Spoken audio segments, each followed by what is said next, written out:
You might feel ordinary, you might feel lost. But what if I told you Allah is guiding you right now and you don't even realize it? Yes, there are signs, clear, quiet, beautiful signs. So stay with me. Because if you recognize these 6, it means you are on hidayah, and that's the greatest blessing of all. Many people think guidance only looks like perfection, that only the religious, the scholars, the pious are on hidayah. But that's not true. Sometimes those struggling the most are actually the ones being pulled closer by Allah. Let me share with you 6 powerful signs you're on the right path even if you don't feel it yet. 1, you feel remorse after sin.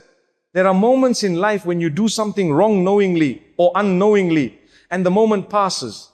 But then a strange heaviness settles in your heart. A quiet whisper inside you says, that wasn't right, why did I do that? You try to sleep, but there's a discomfort in your chest. You smile around people, but there's something unsettled in your soul.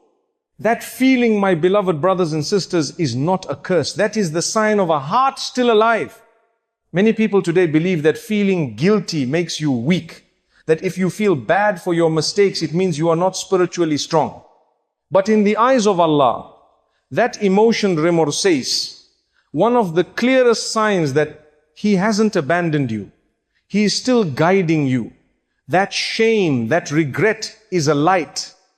A proof that the faith within you is still flickering, still reaching up, still longing to return. When a person sins and then feels nothing, no regret, no shame, no hesitation, that's a dangerous place to be. Because that may be the sign of a heart growing hard. But when you sin and you feel as though your heart is crying, even if your eyes are dry, that is the heart begging to return to its Creator. That is a sign that hidayah is not lost. It is present, working quietly inside you. There is a hadith of the Prophet, peace be upon him, that should give comfort to every single person who has slipped and felt crushed by guilt. He said, remorse is repentance. In other words, that feeling of regret after doing something wrong, it is not just a step toward forgiveness. It is forgiveness beginning to unfold. It means Allah has not closed the door on you. On the contrary, He has allowed you to feel something millions don't. He has allowed your conscience to wake up, your soul to ache, and that's a gift. Sometimes after we fall into sin, Shaitan whispers even louder. Not just to make us feel bad about what we did, but to convince us that it's over, that Allah no longer loves us, that there's no point in repenting now. He makes you feel like a hypocrite, like a fake, like someone too far gone to return. But my dear brothers and sisters, that is the real trick of Shaitan. His first trap is sin. His second trap is to make you believe you cannot come back. But Allah, the one who created you, who knows your weaknesses, who sees your pain, never gives up on you. If you turn to Him, even after 1,000 sins, with sincerity in your heart, He welcomes you. He embraces you with more love than a mother embraces a lost child. Even our father Adam alayhi salam made a mistake. He was in Jannah, he was near perfection, and still he slipped. But what did he do after that? He didn't run from Allah. He didn't despair. He turned back. He made dua. Our Lord, we have wronged ourselves. And Allah accepted it. So if Adam could fall and still be honored, who are we to think we are beyond hope? If you are someone who cries after sin, who feels dirty even though people think you're righteous, who says, Ya Allah, I wish I didn't do that, then know that these are not signs of failure. They are signs of life, of guidance, of a soul still tethered to its Lord. The Prophet, peace be upon him, also said, every son of Adam sins, and the best of sinners are those who repent. So don't measure your value by your mistake. Measure it by how quickly your heart returns to Allah after the mistake. Hidayah doesn't mean never sinning. It means that after you sin, you feel the pain, you feel the distance, and you make your way back no matter how many times it takes. Allah doesn't count how many times you've fallen. He looks at how many times you've come back. Don't confuse your regret with weakness. Don't confuse your shame with hypocrisy. These emotions are your fitrah, your God-given compass, reminding you who you really are and where your heart belongs. So the next time you slip, the next time you break, and the guilt threatens to crush you, don't stay down. Turn that feeling into a sujood. Let the tears fall. Say astaghfirullah from the bottom of your heart. Because even that one whispered, Ya Allah, forgive me, is enough to shake the gates of mercy open. And remember this truth, The fact that you feel anything after sin, that you care enough to regret, that you want to change, that alone means you are on the path. That means Allah is still guiding you, still calling you back, still writing your story. You are not ruined. You are being repaired. You are not rejected. You are being redirected. You are not far. You are already on hidayah. Just keep walking. 2, you keep returning to prayer even after falling. My beloved brothers and sisters, there is something profoundly beautiful about the believer who falls yet still gets up again, who misses a prayer but still returns, who sins but still says Allahu Akbar and raises their hands to the sky. You see, one of the most powerful signs that Allah is still guiding you is that you keep coming back to Him. Even if your life is full of mistakes, even if you keep slipping again and again, if you find yourself unable to fully walk away from prayer, that is not a coincidence. That is hidayah. Let's be honest, many of us are not perfect with our salah. Some of us miss Fajr. Some delay Asr until the last minutes. Others go days without praying at all. And yet somewhere deep inside you feel a tug, a discomfort, a pull that says, come back. That pull is not your own doing. It is Allah placing a rope in your heart, a rope made of mercy that keeps pulling you toward Him no matter how far you go. Think about it. Out of the 24 hours in a day, Allah asked you for just 5 moments. Just 5. Yet we delay, we forget, we skip, and still He leaves the door wide open. He never blocks you from returning. Not once. Allah says in the Quran, indeed prayer prevents immorality and wrongdoing. Surah Al-Ankabut 29:45. He didn't say perfect prayer. He didn't say only the most beautiful salah has effect. He said prayer itself, simply showing up, creates a shield in your soul.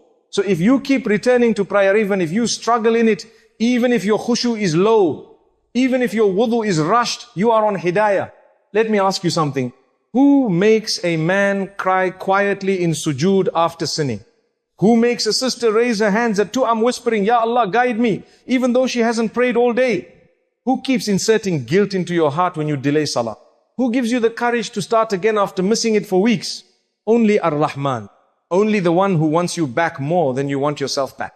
You may feel like a hypocrite sometimes. You pray one day, miss the next.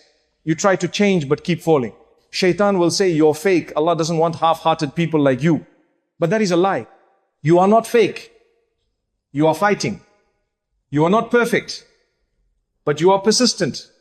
And in the eyes of Allah, a struggling servant who keeps showing up is beloved. The Prophet, peace be upon him, said, the most beloved deeds to Allah are those done consistently, even if small. Bukhari alayhi salam. That means your imperfect prayer, your late night sujood, your quiet dhikr on the way to work, all of it counts. All of it is part of your guidance. And never forget, prayer is not just an obligation, it's a gift. It's your private conversation with the Lord of the worlds. Imagine this. You commit a sin, and your own soul is ashamed to face the people around you. But Allah still says, come talk to me, come pray. I will still listen. What kind of love is that? That is not human love. That is divine love. That is hidayah in action.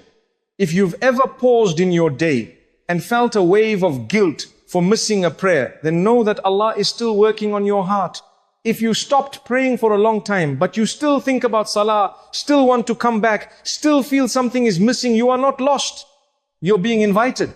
If your salah is shaky, distracted, rushed, but you still refuse to abandon it, then you are holding on to the most powerful lifeline in your life. Because salah is not just a ritual, it's a return home. It's the moment where you fall down physically so your soul can rise spiritually. When life is chaos, and you drop into sujood whispering, Ya Allah, I don't even know what to say, that is still salah. That is still connection, that is still hidayah. Don't worry about how you look when you pray. Worry about how your heart feels about leaving it. If you find it painful to miss a prayer, that pain is a gift from the most merciful.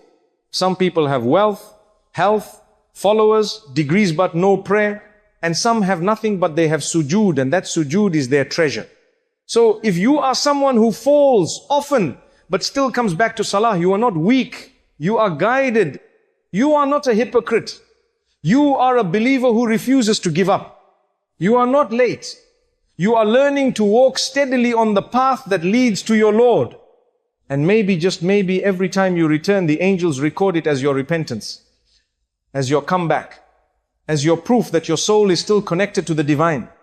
So next time you feel guilty for missing a prayer, don't sit in shame. Go make wudu, stand up and pray, even if it's just 2 rakahs, even if it's silent, even if it's broken. Because Allah doesn't need perfect words, He needs a sincere heart. And if you still return again and again, then you are on hidayah. No matter what the world says, no matter what you've done, you are on the path. Keep walking. 3, you feel peace when you remember Allah. My beloved brothers and sisters, have you ever been sitting alone, overwhelmed, with thoughts running through your mind, and suddenly you whisper, Subhanallah or Astaghfirullah or Ya Allah, and something inside you quiets? Maybe your problem doesn't disappear.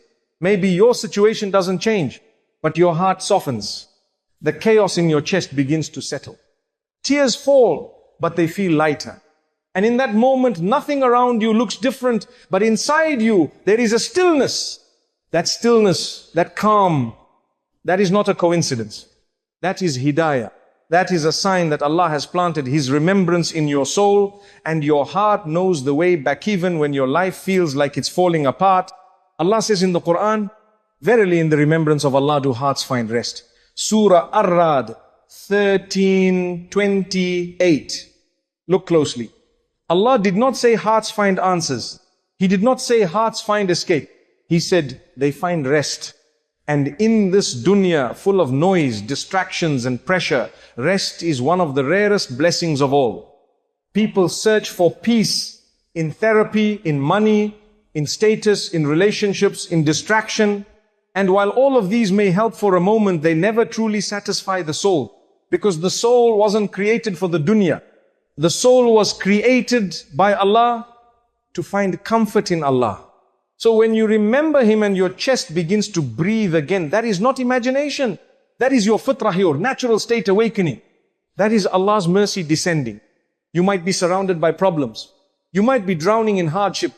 But if the name of Allah still brings you peace, if dhikr still calms your heartbeat, if Quran still slows your thoughts, then know you are on hidayah. This is a secret that many don't understand. Some people think being guided means knowing all the answers.